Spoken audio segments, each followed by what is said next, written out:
to trigger Governor DeSantis's even more extreme ban that would prevent women from accessing care before many even know they are pregnant. We will continue to stand with the vast majority of Americans who support a woman's right to choose. President Biden and Vice President Harris will continue to work to protect reproductive freedom and call on Congress to pass a law restoring the protections of Roe v. Wade. Second, starting this week, the White House will push congressional Republicans to extend funding for the Affordable Connectivity Program. Created as part of the bipartisan infrastructure law, the program is helping over 23 million Americans save between $30 and $75 per month on high-speed internet costs. But funding for the program is set to expire, and millions of Americans will lose this benefit in the coming weeks.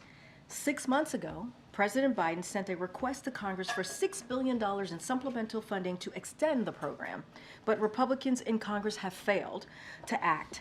If congressional Republicans continue to do nothing, tens of millions of their own constituents will see their internet costs go up, and some may lose access to high-speed internet altogether.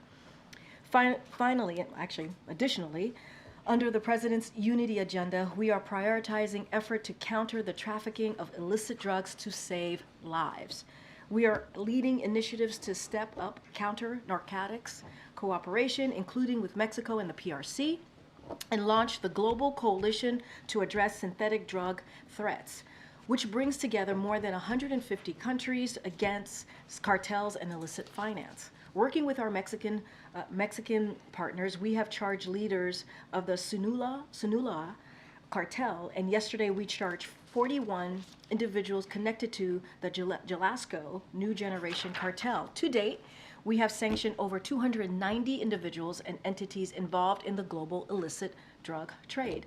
A lot more work is needed, and that's why the President is pushing hard for the House to pass the Senate's border security agreement, or for Congress more broadly, obviously, because it did not get out of the Senate yet, for Congress to push forth the border security agreement, which would provide additional technology to stop these illicit drugs.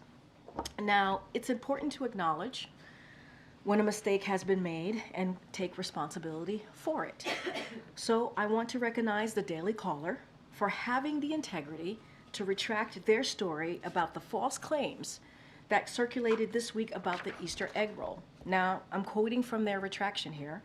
The ban of religious symbolism on eggs as part of the White House Easter egg art contest has been long-standing, dating back decades, and the Biden administration did not make any modifications to this rule. So we hope others learn from their good example. So leave that there. And finally, I want to read out the president's call. He called Chef Jose Andres to express that he's heartbroken by this news of the airstrike that killed 7 aid workers, and to express and share his deepest condolences. The president conveyed he is grieving with the entire World Central Kitchen family. The president felt it was important to recognize the tremendous contribution World Central Kitchen has made to the people in Gaza and people around the world. The president conveyed he will make clear to Israel that humanitarian aid workers must be protected. Now, as you can see, Admiral John Kirby is here to discuss the president's call with President Xi and events in the Middle East. Admiral, the floor is yours. Good afternoon, everybody. As you all know, President Biden spoke by phone today with President Xi Jinping of the People's Republic of China. The purpose of the call was to build on the two leaders' meeting in Woodside, California back in November of last year. Over the course of about an hour and 45 minutes, the two leaders held a candid and constructive discussion on a range of bilateral, regional, and global issues, including areas of cooperation and areas of differences. They encouraged continued progress on issues discussed at the Woodside Summit, including counter-narcotics, cooperation, ongoing military-to-military communications, talks to address artificial intelligence-related risks, and continuing efforts on climate change and people-to-people exchanges. President Biden also emphasized the importance of maintaining peace and stability across the Taiwan Strait, and he reaffirmed the importance of the rule of law and freedom of navigation in the South China Sea. He raised concerns over the PRC's support for Russia's defense industrial base and its impact on European and transatlantic security. And he emphasized that the the U.S.'s enduring commitment to the complete denuclearization of the Korean Peninsula. President Biden also raised continued concerns about the PRC's unfair trade policies and non-market economic practices, which harm American workers and families. President Biden also emphasized that the United States will continue to take necessary actions to prevent advanced U.S. technologies from being used to undermine our national security without unduly limiting trade and investment. The president also repeated his call for China to release U.S. citizens who are wrongfully detained or under exit bans. We believe that there is no substitute for regular communication at the leader level to effectively manage this complex and often tense bilateral relationship. And both presidents agreed to pick up the phone and speak when needed. Following the leaders' call, we will continue to advance our interests through cabinet-level diplomacy, including visits to China by Secretary of the Treasury Yellen and incoming days, and by Secretary Blinken in coming weeks. Now, if I could just, as Karine noted, just turn briefly to events in the Middle East. We were outraged to learn of an IDF strike that killed a number of civilian humanitarian workers yesterday from the World Central Kitchen, which has been relentless in working to get food to those who are hungry in Gaza and, quite frankly, around the world. We send our deepest condolences to their families and loved ones. We've seen the comments from Prime Minister Netanyahu and from the Israeli Defense Forces about their commitment to conduct an investigation. As we understand it, a preliminary investigation has been completed today and presented to the Army Chief of Staff, and we'll obviously look to see what they discover in this preliminary one. But we expect a broader investigation to be conducted and to be done so in a swift and comprehensive manner. We hope that those findings will be made public and that there is appropriate accountability held. More than 200 aid workers have been killed in this conflict, making it one of the worst for aid workers in recent history. This incident is emblematic of a larger problem and evidence of why distribution of aid in Gaza has been so challenging. But beyond the strike, what is clear is that the IDF must do much more to improve deconfliction processes so that civilians and humanitarian aid workers are protected. The U.S. will continue to press Israel to do more as well to ensure the safety of humanitarian workers, and will continue to do all we can to deliver this assistance to Palestinian civilians in Gaza. Thank you. Thanks. John, do you have any worries regarding Israel and Gaza about the floating dock, and how can aid workers be protected? Worries? What do you mean by worries? Any concerns about its status, viability? Well, I mean, let me break that up a couple of ways. I mean, obviously the temporary pier, it's known as a JLOT, it's Joint Logistics Over the Shore. It's on its way to the Eastern Mediterranean right now. Hasn't arrived yet, and it'll take some time once it gets there to be assembled and to achieve what we call interim operating capability. We expect that will happen in coming weeks. There's no concern in terms of our ability and the skills needed to build it and to get it up and running. What we are working with partners in the region are two things. One is the logistics flow, getting the maritime materials to the pier, and then working with the Israelis in particular about how that pier is protected and secured, and how the aid, the material, gets from the pier into Gaza and further distributed. Those modalities are still being worked out. And do the recent events like the strike you referenced raise additional... Oh, believe me, we're under no illusion about the fact that Gaza is a war zone. And force protection of our troops, which will not be entering Gaza, will be first and foremost in the president's mind, as well as our military leaders, to make sure that they can operate that pier, assemble it and operate it in a safe way. But believe me, we're well aware. Gaza is a war zone. In fact, that it is a war zone is, again, what makes it so challenging to get the humanitarian aid to people in need. Thanks. John, you said that the White House is outraged by the strike that killed these World Central Kitchen workers. Has the White House already conveyed that outrage to anyone in the Israeli government, and what was their response? Well, I won't speak for the Israelis. We've been very clear about our feelings over this particular strike and our expectations of the Israelis. Have they provided, or has the Pentagon been able to gain any understanding of what happened here yet? I know it's early, but it sounds, based on what Jose Andres has said, that these workers were doing everything right. Their vehicle was marked, they were in a safe zone. Yeah. What more could they have done? Yeah, it's really, I mean, it's devastating to see these images and to hear these early reports about the steps that they tried to take to protect themselves. But the Israelis, look, they've already said this was on them, and they're doing this investigation. We obviously want to make sure that that investigation gets completed and is as transparent as possible. And as I said in my opening statement, that there's accountability to be held here. One quick question on China. What was the president's message to the president when it comes to Chinese misinformation campaigns or any effort by the Chinese government or people associated with the Chinese government to interfere with the 2024 election? I would just say that we've been clear consistently, even going back to the November meeting in California, about our concerns over our own election security and efforts by certain actors, including some from the PRC, to affect that. So there was no new message in this conversation? I don't have a new message to read out to you today. Thanks, Admiral. On the death of those World Central Kitchen aid workers, which includes one American who was killed, Netanyahu's reaction was, quote, "It happens in war." What is your reaction to that comment from Netanyahu?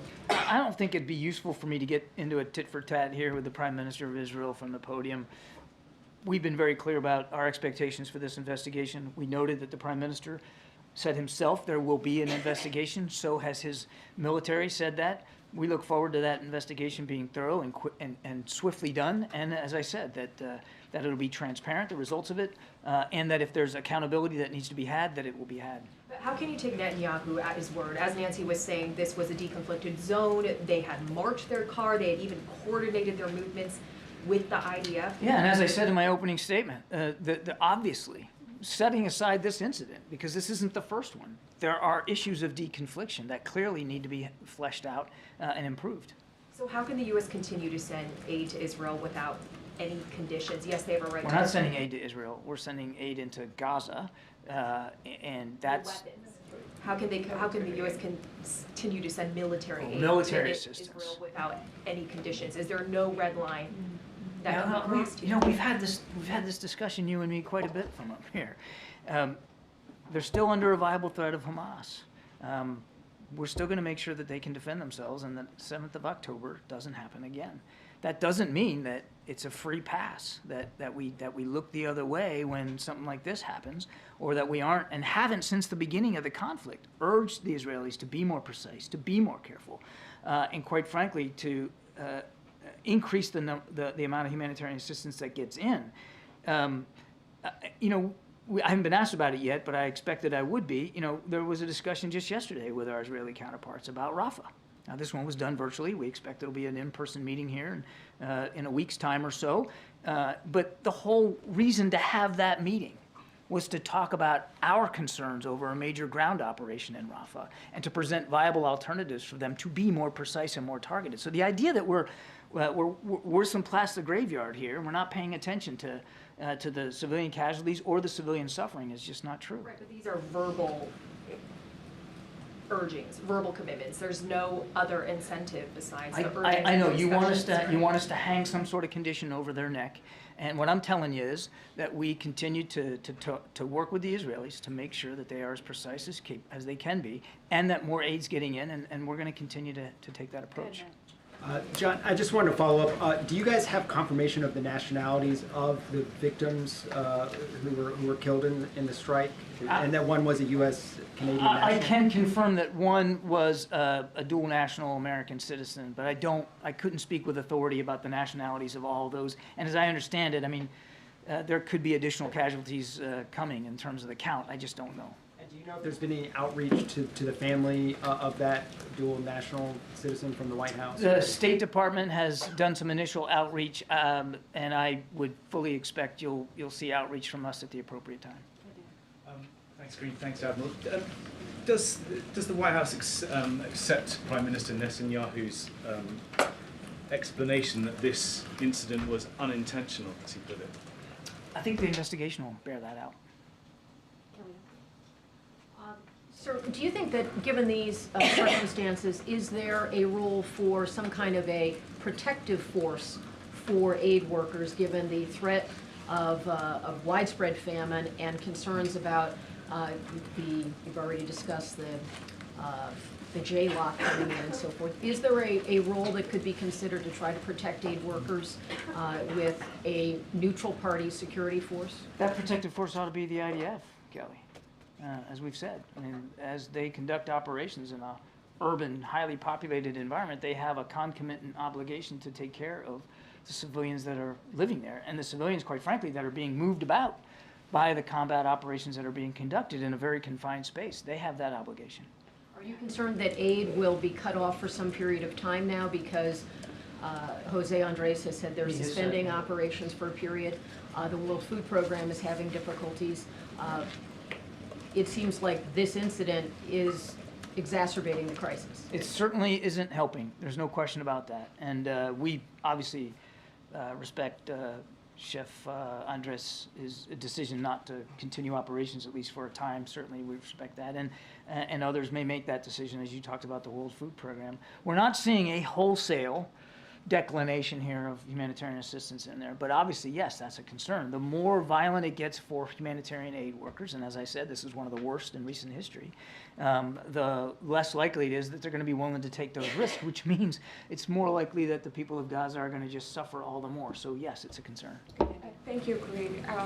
Secretary Blinken, during his presser in Paris, did not condemn the airstrike, even though, as you confirmed, there was a dual American-Canadian citizen who was killed. The French foreign minister, who was at the same presser, did. You said you're outraged. Why is the U.S. not condemning the strike? I think by saying we're outraged, I think you can fairly characterize that as condemning the strike itself. Of course, I mean, nobody wants to see this kind of violence happen to humanitarian aid workers who, as was noted earlier, were doing all the right things. And just to follow up to what was asked earlier about the floating pier, are you considering moving it off the coast of Gaza? I mean, just trying to figure out how. Well, by definition, it's going to be operating off the coast. Sure, but like further away. I mean, how do you ensure that any private partners that the U.S. ends up partnering with to deliver aid is actually protected, given the recent set of strikes? Right, that's what I said we're working on right now. I mean, force protection for the troops and the people that are going to be operating the pier is obviously going to be a paramount concern, but it's only as good as the aid that gets to the pier and then gets into Gaza. So there's going to have to be plans made, plans with partners to do everything that we can to ensure that that aid is safely assembled and collected at the pier and then safely distributed into Gaza. It's going to be a multi-step process. We'll be responsible for some parts of that, but not all of it. That's going to take some teamwork, and we're working our way through that right now. I just have a quick clarification on something that the Secretary said again in Paris. He appeared to suggest that Iran delivered missiles to Russia and that those are being used by Moscow to target the Ukrainians. I mean, can you confirm if that was the case, not just drone missiles, but ballistic missiles? And if yes, since when has this transfer been underway? I am not aware of specific verification that we can give to Iranian missiles being delivered to Russia for use in Ukraine. They certainly continue to deliver drones and actually helping the Russians manufacture Iranian-designed drones. And we do know that the Russians are and have been using now for quite some time ballistic missiles that they have gotten from North Korea. But I'm not personally aware of any verification that Iranian missiles have been transferred and used. Okay. Thank you, Karine. Admiral, you said that there's going to be an investigation into the World Central Kitchen strike, and you're reserving the U.S.'s judgment until that's completed. But what's a reasonable time frame for that investigation to be concluded, and how regularly will the U.S. be getting updates on it? I think in terms of time frame, as I said in my opening statement, we believe an investigation can be thoroughly conducted in a swift manner. Now, what is swift? I think obviously we're not going to dictate a date on the calendar to the Israelis, but it's noteworthy that just before coming out here, I was informed that they have completed a preliminary investigation and are reporting that up the chain of command. That's good. That means that they've gotten some basic findings and some initial conclusions that they're willing to make. They have noted publicly that they were responsible here. So that's another reason to suspect that it shouldn't need to be a long, drawn-out, weeks-long investigation. I think something like this could probably be resolved in a matter of days. On the strike in Damascus, does the U.S. expect Iran to retaliate, and if so, how? Well, I can't predict what the Supreme Leader and what the IRGC will decide to do or not. I don't know in terms of retaliation. I assume you mean against the United States. Let me make it clear. We had nothing to do with what the strike in Damascus. We weren't involved in any way whatsoever. So the comments by the Iranian foreign minister that somehow we're to be held to account or that we're to blame is just nonsense. We had nothing to do with it. We will, as we always have, take our force protection very seriously to protect our troops and our facilities in Iraq and Syria. And as we have demonstrated in the past, as President Biden has made very, very clear through the actions he has ordered, we will do what we need to do to protect those troops and facilities. And finally, if I may, just on China, you said that the two leaders made a commitment to pick up the phone and call each other when needed. I'm curious. When's the next one? No, I'm curious why it was needed now. Why not next week, next month? Was there a particular catalyst that they needed to have this phone? No, not at all. I mean, they met again in November, and the teams have been working a lot since November on fentanyl precursors, on climate change, on economic practices. So there's been, on artificial intelligence, there's been a lot of staff level work, and both presidents thought that now, a few months later, this was a good time to kind of check in with one another, see how that's going, discuss the future. Hi, thanks, John. Just wanted to follow up with a question that came from the front row about the conditions on military aid. And you said that the questioner wanted you to hang some conditions over their necks, that's the Israelis. And your tone suggested you wouldn't do that. Why not? I've already answered this question a whole bunch of times. We believe that the approach that we're taking is working in terms of making it clear to the Israelis what our expectations are. I'm not going to get ahead of decisions one way or another that we might take in the future. What I'm saying is right now we are continuing to support Israel because they continue to need military assistance, because they continue to face a viable threat. Well, on the point of conditions, the President on February 8th issued a memo, and it said, and you already know this, but just for context, it said that it was the policy of this administration to prevent arms transfers that risk facilitating or otherwise contributing to violations of human rights or international humanitarian law. Is firing a missile at people delivering food and killing them not a violation of international humanitarian law? Well, the Israelis have already admitted that this was a mistake that they made. They're doing an investigation. They'll get to the bottom of this. Let's not get ahead of that. Your question presumes at this very early hour that it was a deliberate strike, that they knew exactly what they were hitting, that they were hitting aid workers and did it on purpose, and there's no evidence of that. I would also remind you, sir, that we continue to look at incidents as they occur. The State Department has a process in place. And to date, as you and I are speaking, they have not found any incidents where the Israelis have violated international humanitarian law. Unless you think we don't take it seriously, I can assure you that we do. We look at this in real time. They have never violated international humanitarian law ever in the past 5 to 6 months. I'm telling you, the State Department has looked at incidents in the past and has yet to determine that any of those incidents violate international humanitarian law. Go ahead, Nadia. Mr. Kirby, Israel has killed a senior Hamas leader in Beirut with precision weapons in an area where thousands of civilians were there. They killed senior Iranian officials in Damascus, in the heart of Damascus. It was serious. There were thousands of civilians there as well. Does it make sense to you that a vehicle marked with word Central Kitchen, after coordinating with the Israelis, that they didn't see it? And doesn't this debunk your theory and defense of Israel, that it is difficult for them because Hamas embedded with the civilian population, where they can go after Hamas leaders in the heart of a civilian population in Beirut and in Damascus? To your second question, no, it's not my theory. I have talked about, well, now, just hang on just a second now. I've talked about this for months now. Fighting in an urban, highly populated, condensed environment like that's tough. But they have taken strikes against Hamas leaders successfully taken strikes against Hamas leaders in Gaza. I can't speak to what happened in Damascus. That I can only tell you that the United States wasn't involved. So I'm not going to talk about the details of that whatsoever. I'm telling you that they have taken precise strikes against Hamas in Gaza. They have also taken strikes that have been not precise. It looks as if very clearly what happened yesterday is one of those examples. They'll investigate that, and our expectation is, and we've made this clear to them, that they'll come clean about what they've learned. They'll be fully transparent, and if people need to be held accountable, that they'll be held accountable. Thank you. John, there's another case of somebody who was in this country illegally, allegedly murdering a young woman, this time in Michigan. Her name was Ruby Garcia. Donald Trump is out there now calling this Biden's border bloodbath. What do you call it? Well, first of all, while I'm not aware of the specifics of this case, I mean, that's just terrible news.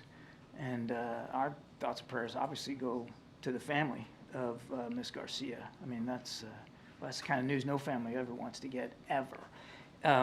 And we would certainly defer to local law enforcement and investigative bodies to do the spade work that needs to be done to figure out exactly what happened to Ruby, and to hold the perpetrators accountable for that. So why don't we let the judicial process play out here before we start making grandiose bumper sticker comments about what this says about the border. And Peter, to folks that are concerned about border security, the president will be the first one to stand up here and say he agrees that the border does need some security capabilities, that we do need more Border Patrol agents. And all that has to happen is for the speaker to do his job, put that supplemental on the floor, let's get a vote, let's get those 1,300 additional Border Patrol agents down there to do their jobs. But everybody in this room knows that the bill that you guys keep talking about as a solution is dead at the moment. And says you. It doesn't need to be dead, does it? the bill's dead. Says you. When's the vote? You ask Speaker Johnson that. It doesn't need to be dead, Peter. There are real problems at the border while that bill just languishes, right? The chief of the Border Patrol is saying, exactly, of 140,000 gotaways, if we don't know who is coming into our country and we don't know what their intent is, that is a threat. Does President Biden agree? The president absolutely believes that along that border we do have significant national security concerns that have to be met. But you said something really good in your question that I loved, that while these concerns are going on, the bill languishes. So what's needed? It's not anything more from the president. What's needed is for Speaker Johnson to do his job, get that thing on the floor. Let's get it voted on. They had a chance and decided not to act because certain people in House Republican world wanted a problem rather than a solution. As the person in charge of preventing a terrorist attack in the homeland, does President Biden think that some of these border crossers could be in the United States right now plotting a terrorist attack The against president's Americans? confident that throughout the interagency, DHS, intelligence community, that we're doing everything we can to be as vigilant as we can to ensure the safety and security of the American people here at home. John, on the call with President Xi, did the two leaders speak about Section 301 tariffs? And It did not come up. It did not come up. But if you could just speak more about the economic nature of the conversation, did they speak about competition in specific industries like semiconductors? Yes, they did talk about economic competition between our two countries, and as I said in my opening statement, the president made clear that we have significant differences of opinion and concerns over some unfair market practices that the PRC uses that puts American workers and families at a disadvantage. He was very clear about that. And just to follow up on Nancy's question, are we clear to understand that the president did not warn President Xi about election interference? It felt like that was what you were implying. There was no new message. It was no new message today delivered on that. Thank you. Thank you. So you said earlier that more than 280 aid workers died since the start of the war. Could you tell us what the time frame is for that? Since the start of the war in October. 7th. Okay. I don't have a TikTok for you on it. That's our estimate here over the course of these many months. Has the president reached out to any other head of, a humanitarian organization before today? I'll take the question. I don't know. We gotta wrap it up. Thank you, John. You described the strike as a possible mistake by Israel. according to Haaretz, the Israeli newspaper, it wasn't one strike, but three. The first one, then an interval during which aid workers got out of their vehicles, removed the wounded, tried to move to another vehicle which was struck, and then a third strike as they tried to move and escape in a third vehicle, at which point all of them were dead. How would the second and third strikes of these marked vehicles be a mistake? And why would the U.S. not more forcefully set conditions on the use of U.S.-made weaponry when it is being used to target aid workers? If the first one was a mistake, the second two were targeted with the intent of killing everyone in that convoy. So how do you respond to that? First of all, there's an investigation going on. So why don't we let it get done? And why don't we see what they find in terms of the decision-making process that led to this terrible outcome? Prime Minister and the IDF have noted that it was their error. If you don't like the word mistake, their error. They're investigating it. Let them do that work and let them see what they come up with, and then we'll go from there. And, sorry, one more, John. 2 years ago, the IDF killed an Al Jazeera journalist. They said that that was a mistake, that she was wearing a marked press vest. She was shot anyway. They investigated it, and they released the findings of their investigation, which found that they were at fault. Go on. But my question, sir, is in that case, the Israelis did not initiate any criminal proceeding.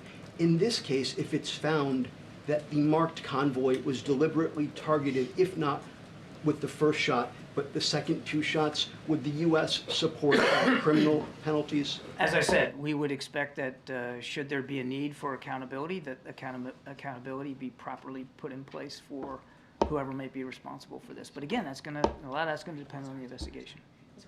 Thank you. Two questions on China. Admiral, this is an election year. Does the president feel political pressure to act tough on China? The president, as commander-in-chief, feels obligated and responsible for protecting the national security interests of the United States. And much of his conversation with President Xi this morning, which was candid and constructive, very professional and businesslike, was arranged around those priorities that President Biden holds so seriously. Is TikTok part of the conversation today? TikTok came up today, yes. Have you talked to previous Secretary Mnuchin about his plan to buy it without the algorithm, or do you accept this plan? Have we talked to Mr. Mnuchin about his? No, not that I'm aware of. I mean, he should speak to that as a private businessman. More details about the conversation on TikTok. The president reiterated our concerns about the ownership of TikTok. He made it clear to President Xi that this was not about a ban of the application, but rather our interest in divestiture, so that the national security interests and the data security of the American people can be protected. Is there progress? Is there progress? On the deal of TikTok. I know of no progress on that. As far as I know, legislation hasn't reached his desk. It's still on Capitol Hill. Thank you. John, I have a question on Ukraine and on Ramadan. So Ukrainian President Zelensky is warning about a new Russian offensive coming in the end of May or June. Meanwhile, Speaker Johnson is ignoring calls to put to the floor the Senate-approved legislation and coming up with a new Ukraine aid. Does the administration have a deadline after which you might consider some measures to support Ukraine without conversion? We've already executed some emergency measures. You saw the Pentagon was able to cobble together $300 million to support them in an emergency aid package. We're going to continue to look and see what more we can do, but quite frankly, our hands are very much tied here. We need the supplemental. That's what will make a difference for Ukraine. Is there a deadline after which you would try to do something more? The deadline was weeks, if not months ago, when we needed the supplemental passed. The time is now. It's past now. The Ukrainian commanders on the ground are making difficult decisions about what positions they're going to hold, what weapons they're going to use. And in certain places of the Donbass, they are losing ground to the Russians. So it's way past time. And one On Ramadan, why the President Biden is not including Muslim community leaders in the iftar, and why is the event is not open press as has been in the previous years? That's a great segue for me to turn it right over. Thank you, Admiral. Yes, ma'am. Can you answer this question, please? So just a couple things on that question. Look, you saw the president put out a statement very early on last month about Ramadan, and obviously respecting the religion and respecting the event. I will say about tonight that the president's going to continue his tradition of honoring the Muslim community during Ramadan. And so President Biden will host a meeting with Muslim community leaders to discuss issues of importance to the community. So he is going to be meeting with Muslim leaders. To your question, he will be joined by the Vice President Harris, senior Muslim administration officials, and senior members of his national security team, and to continue the White House tradition of honoring Ramadan as he did just last month. After the meeting, we will host a small breaking of the fast, prayer, and iftar with a number of senior Muslim administration officials. So that is what the president and the vice president is going to be doing later today. Why not the community leaders? So look, I want to be really clear here. So community leaders expressed the preference of doing a meeting, a working group meeting, if you will. They wanted to make sure that there was an opportunity to discuss the issues at hand. They thought it would be important to do that, and so we did that. We listened, we heard, and we adjusted the format to be responsive, and so that we can get feedback from them. And this is a request. This was actually a request from members of the community. This is what they wanted, and we understand that. They want the president and the vice president and senior administration officials, obviously national security folks as well, who'll be joining the meeting, to hear directly from them. So this is going to be seen as a working group meeting, and we are, the president, the vice president, we are looking forward to having that opportunity. Okay, again. Thanks, Karine. We discussed earlier former President Trump is describing the situation on the border as a bloodbath, but on Friday we're going to get jobs figures, and past jobs reports have shown that immigrants are helping the U.S. economy. Is the view of this administration that the inflow of immigrants do more to strengthen the United States or hurt the United States? Does it do more? So, Josh, I appreciate the question, and I think it's an important question as we're hearing clearly awful rhetoric from the other side. But what we know, what this president believes, and you've heard this president say this before, is that we know immigrants strengthen our country and our economy as well. It goes hand in hand here. Think about the critical work these 8 immigrants were doing on Key Bridge when it collapsed. While Congress failed to act on President Biden's comprehensive immigration reform, remember he introduced that on the first day of his administration because he understood the importance of fixing immigration, a system that has been broken for decades. His administration has led the largest expansion of lawful immigration pathways in decades, and we continue to work to ensure employers and immigrants can effectively navigate the laws in place. And so reforming our immigration system only strengthens our economy. You hear the president talking about that, about making sure that we have an economy that works for everyone, making sure that there's dignity and respect for everyone. And by doing that, it boosts our labor supply, it helps solve workforce shortages, and some businesses are facing, right? That we see businesses are facing. And so we took a step forward not too long ago. We spent 2 months working with the Senate, working with Republicans and Democrats to try and figure out how do we deal with this broken system. We put together what would have been, if put into law, the toughest and fairest piece of legislation that we have seen in some time. But what we heard from the last administration, from President Trump, and you heard me say this over and over again, you all reported this, that he told Republicans to reject that proposal because it would hurt him and help the president. That's not how this president sees this. This president sees the immigration system as an issue that majority of Americans care about and that we should fix. We should get to the bottom of this. So we're going to continue to urge Congress, Republicans, to come back right? Come back to the table, move forward with that proposal, get it out of the Senate, and then move it over to the House, get it out of the House, put it in front of the president. He will sign it. The toughest and fairest law that we have seen in some time. And this is not about politics for this president. And just to go back to the beginning of answering your question, we know immigrants strengthen our country and also strengthen our economy. Thanks, Karine. Just to follow up on the TikTok question, the president brought it up with President Xi. Yeah, he did. Has he also raised the issue with Senate Majority Leader Chuck Schumer? Because the bill hasn't been taken up by the Senate. I mean, that's where it is held up. Has he conveyed those same concerns about ownership, about divestiture, like to Schumer?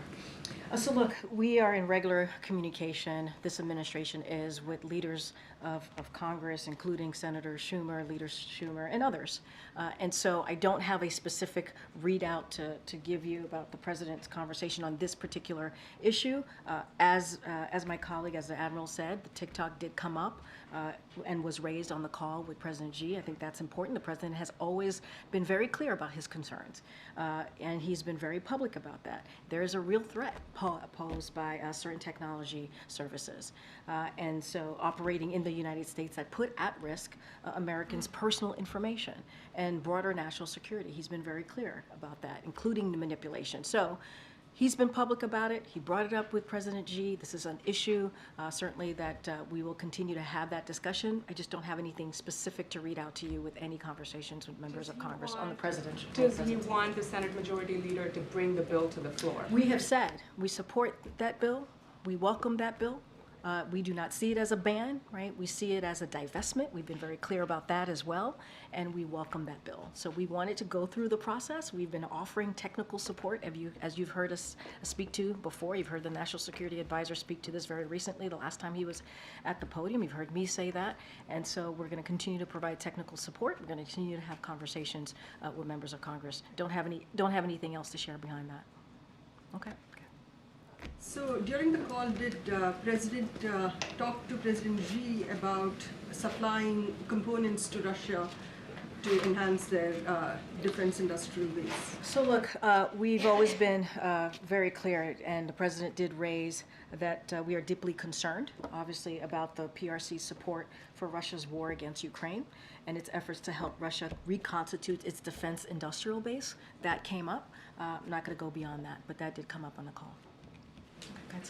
Thanks, Karine. Is there anything you can say about President Xi Jinping's reaction to all of the concerns that Biden laid out? I would let President Xi speak for himself. I'm not going to respond to him. Any color on the tone of the conversation? There's a readout of the call. I'm not going to get into reactions, personal reactions. I will let President Xi speak for himself. And just lastly, the cost to attend a number of New England colleges this fall is topping more than $90,000 a year. What's the White House's reaction to that? I mean, we've been very clear about how the cost of college is crushing many, many families. We've talked about that. And that's why one of the things that the president has been very focused on is giving that student debt relief to many Americans and families out there.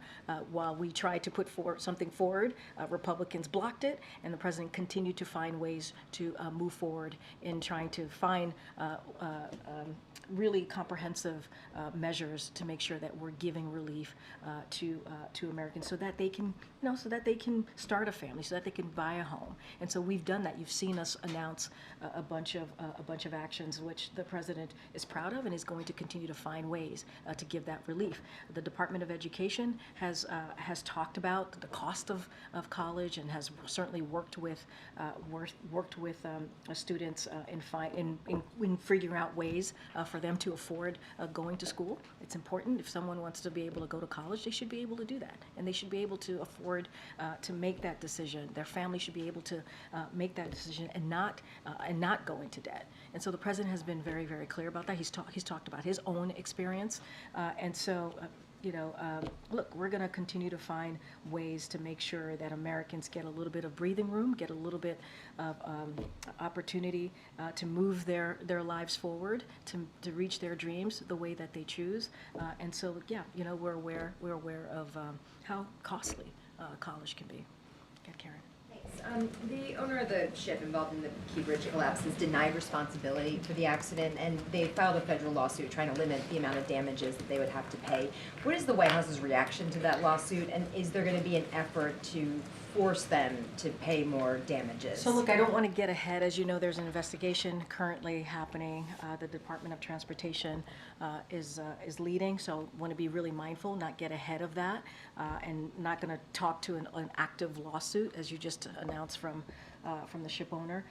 But look, I think it is important that we get to the bottom of this, not just because for us, but obviously the people of Baltimore, the people of Maryland need to have an answer here. And so we're going to do everything that we can. There'll be investigation. I want to be really mindful here, but it is always important to make sure people are held to account. For the president, he is going to do everything that he can, use a whole of government response, as you have seen from this administration, to continue to make sure that we do the recovery, to make sure that we rebuild that bridge, make sure that we open the port. And you're going to see the president on Friday doing that visit to Baltimore.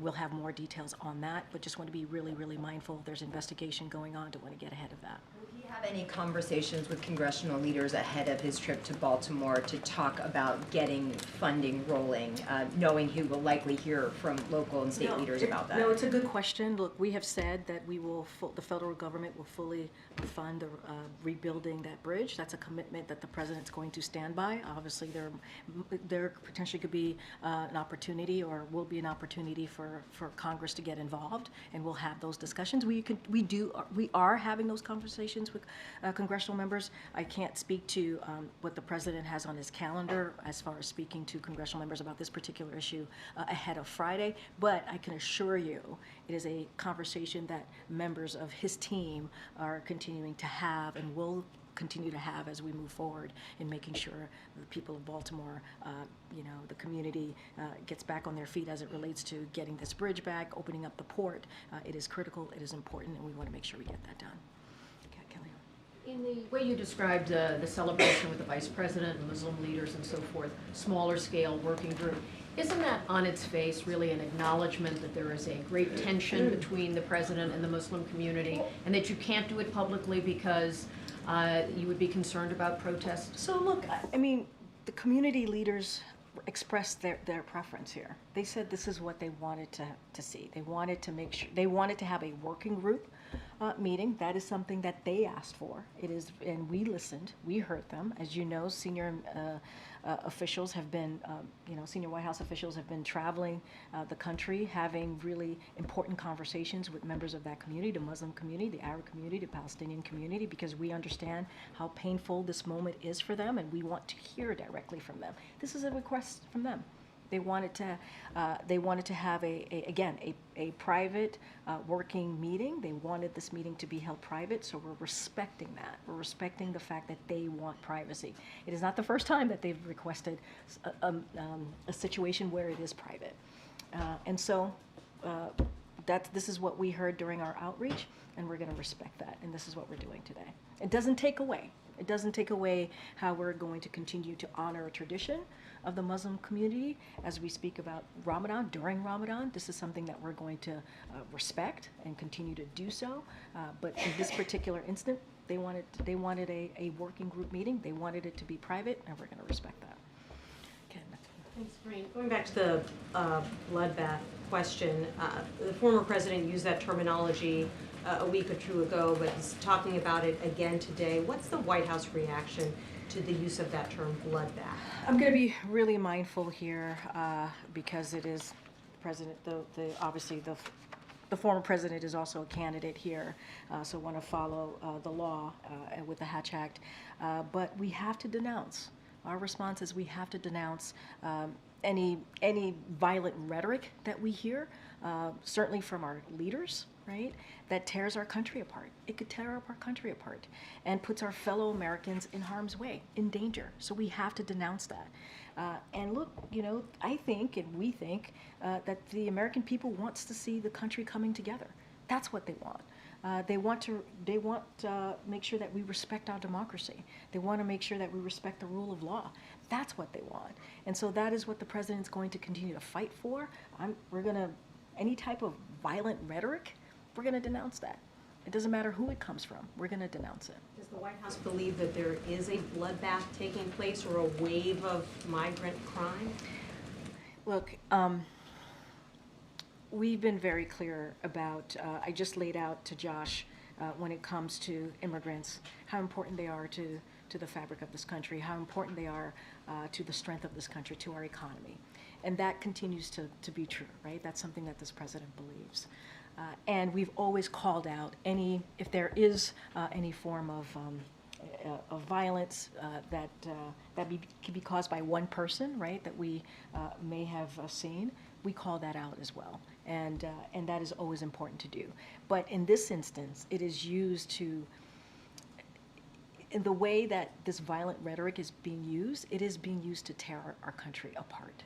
That's how it's being used. And we can't allow that, right? This is not what Americans want to see. Americans want to see us bringing the country together.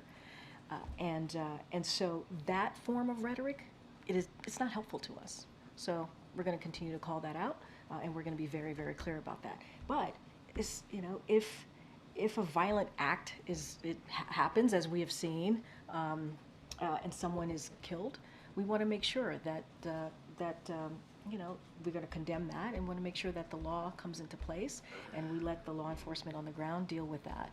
But to denounce an entire community, we can't allow that. We have to denounce that, any type of violent rhetoric. Okay. Just a quick point of clarification, Karine.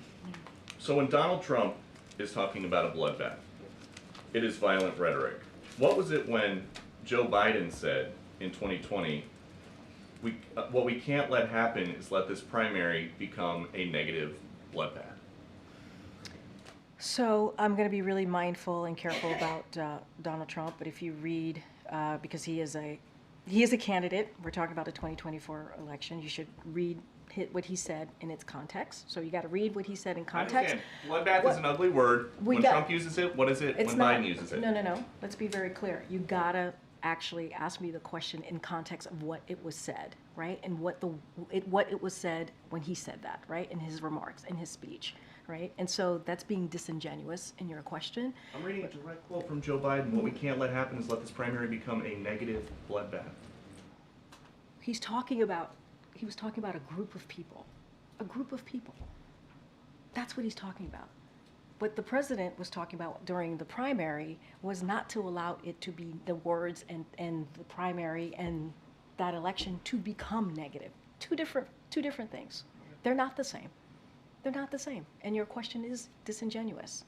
And so, look, I'm going to be really mindful here. I'm going to be really careful. We have to denounce violent rhetoric, wherever it comes from. A former leader, we have to denounce that. Because we saw what happened on January 6th. We saw what happened there. When you have a mob of 2,000 people go to the Capitol because they didn't believe in the free and fair election that just happened months prior, because of violent rhetoric, you got to denounce that. That's not what leaders should be doing. All right, I think I have to go. Go ahead, Erin. I rarely call on you. Go ahead. I rarely. I know you rarely raise your hand. So back to college costs. There are hundreds of thousands of families across the country waiting to see if their students will be able to afford college due to the botched rollout of the FAFSA.